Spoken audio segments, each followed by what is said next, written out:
తర్వాత mother father ఎంత ఇష్టమో వారి బ్రదర్ అన్న అంతే ప్రేమ అండి. సూర్యనారాయణ రాజు గారు ప్రభాస్ సార్ ఫాదర్. అవును. అప్పుడైతే అండి అసలు అసలు ఎవరికి తెలియదు, రూమ్లో ఇలా తెలియగానే అలా కుప్పకూలిపోయారు అనమాట మనిషి ఆ రూమ్లో. పిల్లలందరూ దగ్గర ఉండి నేను సముదాయించి, మీరు ఎలా అయితే బాబాల్ని మీరు వాళ్ళకి మళ్ళీ ఇప్పుడు మీరే అండదండలు కదా అవన్నీ చెప్తే అప్పుడు ఒక కొంత పోయాక అప్పుడు తెచ్చుకొని స్టామినా, అవును కరెక్టే అది, ఆ పిల్లల్ని చూడాలి కదా అని. తర్వాత ఉన్నవన్నీ ఆయనకి అసలు ఏదైనా నథింగ్ కష్టం అండి. ఇండస్ట్రీ రెబల్ అంతే కదా. ఇండస్ట్రీలో సినిమా పరిశ్రమలో ఆయన బెస్ట్ ఫ్రెండ్స్ ఎవరు కృష్ణరాజు గారికి? కృష్ణ గారు అంటే చాలా ఇష్టం.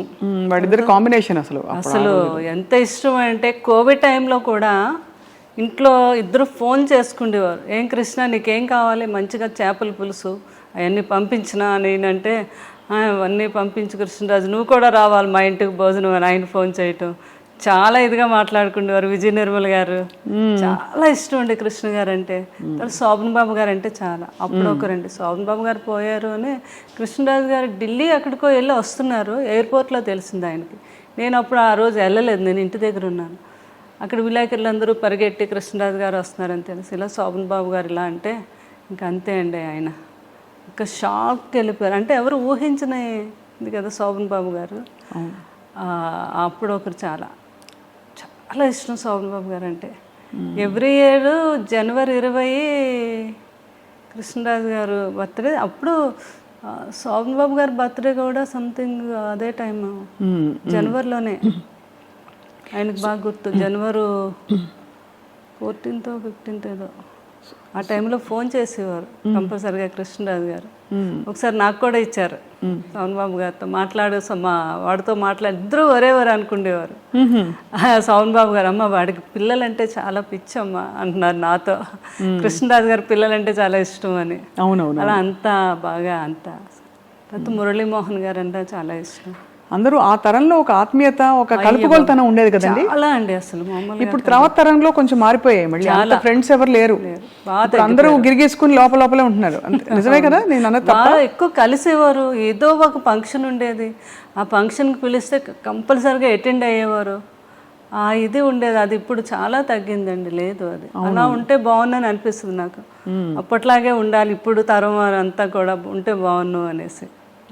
మరి అంత అందగాడు సార్ కృష్ణరాజు గారు, మంచి అందమైన నటీమణులతో నటించినప్పుడు మీకు భారీగా ఈర్ష్య పుట్టిందా ఎప్పుడైనా?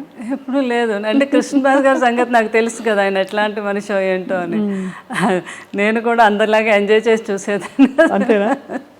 రాధిక్ గారు వీళ్ళందరూ నవ్వేవారు కూడా బాగా. వాళ్ళు మన ఇంటికి వచ్చేవారు. జయప్రద గారు, జయసుద్ గారు.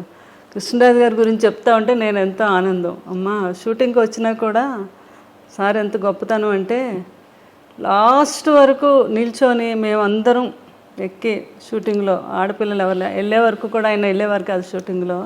అంత రెస్పెక్ట్గా చూసేవారు మమ్మల్ని అని. సో అంత గొప్ప వ్యక్తి కృష్ణరాజు గారు. ఇప్పుడు భక్త కన్నప్ప మళ్ళీ తీద్దామని పూనుకుంటున్నారు. మీకేమనిపిస్తుంది శ్యామలాదేవి గారు? అంటే ఆ చర్చ వచ్చింది కదా ఇండస్ట్రీలో మనకి. అంటే భక్త కన్నప్ప అంటే ఇంకా అందరూ అన్నట్టే ఈ రోజుకి. నిన్న కూడా మేము కోయంబత్తూరు వెళ్తే ఈషా లైఫ్లోకి వెళ్ళాక మా ఫ్రెండ్ వాళ్ళ హస్బెండ్ ఆయన అంటున్నారు, అమ్మ నాకు ఆదియోగం చూస్తే అందులో కృష్ణరాజు గారు భక్త కన్నప్ప కనిపించాడు అని. అంటే అది ఇంకా ఆయన తప్ప ఎవరు ఊహించుకోలేని పరిస్థితి. బాబు కూడా చాలా సార్లు అన్నారు పెదనాన్నగారితో. పెదనాన్నగారు కొన్ని సినిమాలు మేమైతే నేను ముట్టుకోను, మీరు ఎన్ని చెప్పినా చేయమనేవారు, నువ్వు చేయగలవు అని. నో, అది ఓన్లీ వన్ రెబల్ స్టార్